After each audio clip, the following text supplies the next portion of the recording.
Okay, we are going over Bohemia. We are on part 3, and this is the Chambers Encyclopedias printed in the 1890s.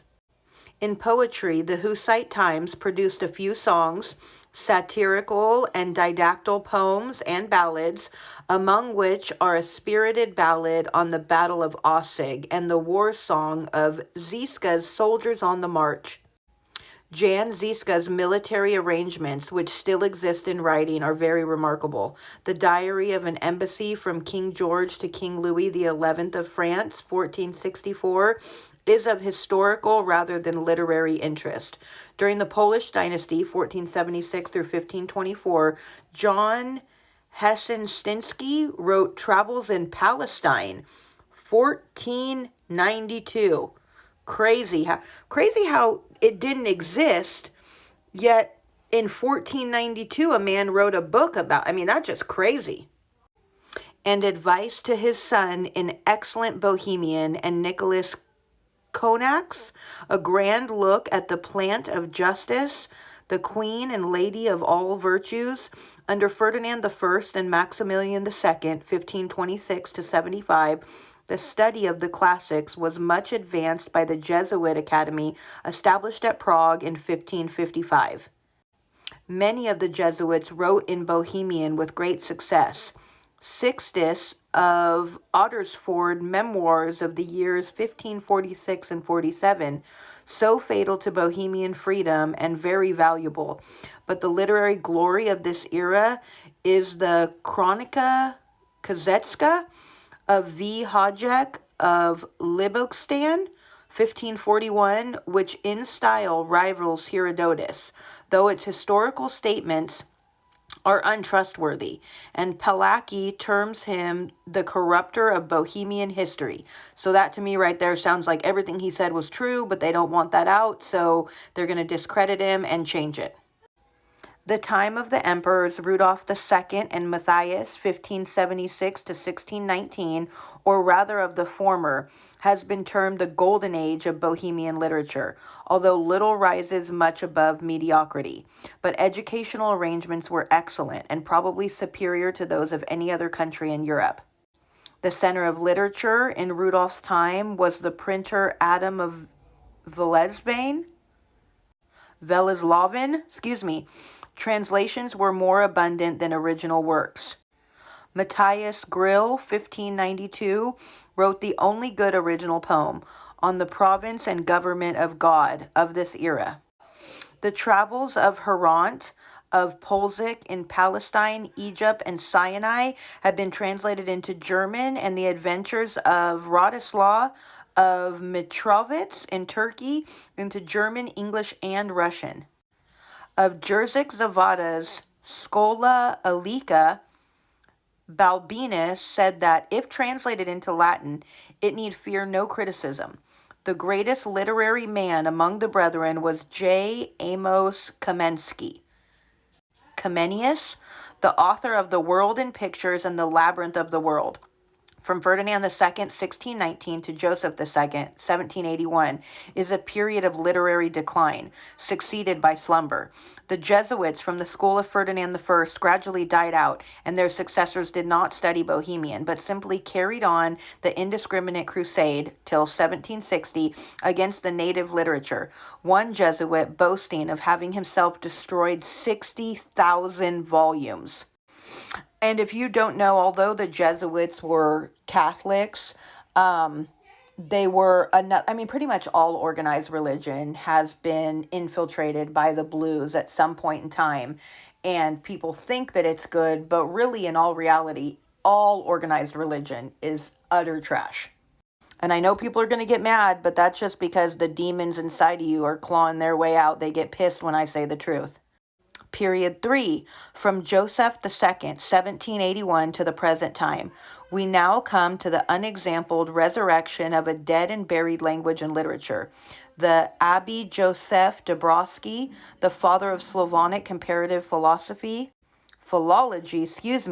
devoted his life to grammatical, philological, and historical research, but wrote primarily in Latin and German. In 1795, I'm not sure what this means, the FRV I'm sure there's a meaning to it, Kramarius, established a Bohemian printing press, which, till his death in 1808, was the center of Czech literary activity. In 1806, Jan Nedělí issued the first periodical, the Hlastel, or Herald in the Bohemian language. Dubrovsky unfortunately constructed a prosody intended to reproduce the classical meters by accent, irrespective of quantity, which was very embarrassing to poetry still overthrown, 1818, by Palacky and Safarzik. Still, A.J. Pumauger, 1795 through 1814, is justly considered the reawakener of the Czech muse. The stories obtained by the researches of Dubrovsky were edited in the Starobila Skladany Ancient Collections, 1817 through 24, by V. Honka, who also first successfully imitated the popular songs and ballads of the peasantry, 1815 and 16. But the greatest impulse to Bohemian poetry was given by the 13th century manuscripts above mentioned. In 1818, Count Caspar Sternberg and others succeeded in fully establishing and endowing the Bohemian Museum, which became the center of research and progress. In 1819 appeared the first great poem of the revival, Pollak's Sublimity of Nature. Next came J. Kolar, Fr.L. Zelikowski, and the Slovak Jan Hawley. In 1821, J. S. Pressel established the scientific magazine Kroc, and Erie long created a Bohemian terminology for chemistry and other sciences. In 1825, Jungmann published his History of Bohemian Literature. In 1827, the magazine Kazapis of the Bohemian Museum appeared under the editorship of Fr. Palacky in Bohemian and German. Contrary to explanation, the circulation of the German monthly dwindled to nothing, while that of the Bohemian quarterly rapidly increased.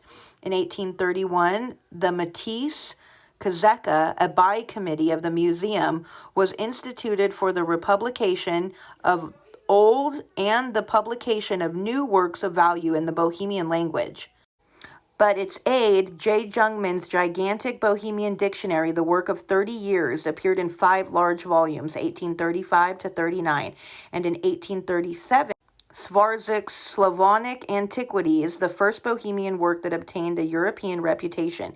In 1831, Fr. Palacky was elected historian to the estate of Bohemia. After searching the principal archives of Germany and Italy, especially in the Vatican Library, he brought out the first volume of his history in German in 1836. In Bohemia, not till 1848, the year of abolition of the Austrian censorship of the press. In 1853 through 64, J. E. Purkinje, a physiologist of European reputation, carried on the publication of the periodical Ziva for natural science. Other periodicals became numerous. Pulaski's History to 1526 was completed in German in 1867, in Bohemian not till 1876. The excisions and interpolations of the censorship being rectified. It was continued by Giddily, 1829 through 92. The translation of Shakespeare's dramatic work was completed 1854 through 72. K.J. Urban deserves a special notice as poet, archaeologist, translator, and editor of Huss's Bohemian works, 3 volumes, 1865 through 68, of Stiny, etc. V.V. Tomek, besides his History of the University of Prague, 1849, is author of an exhaustive history of the city of Prague. Volumes 1 through 12, 1855 through 85. He was justly appointed the first rector of the re-established Bohemian University of Prague, 1882. Wow, that was a lot. What should we look up next?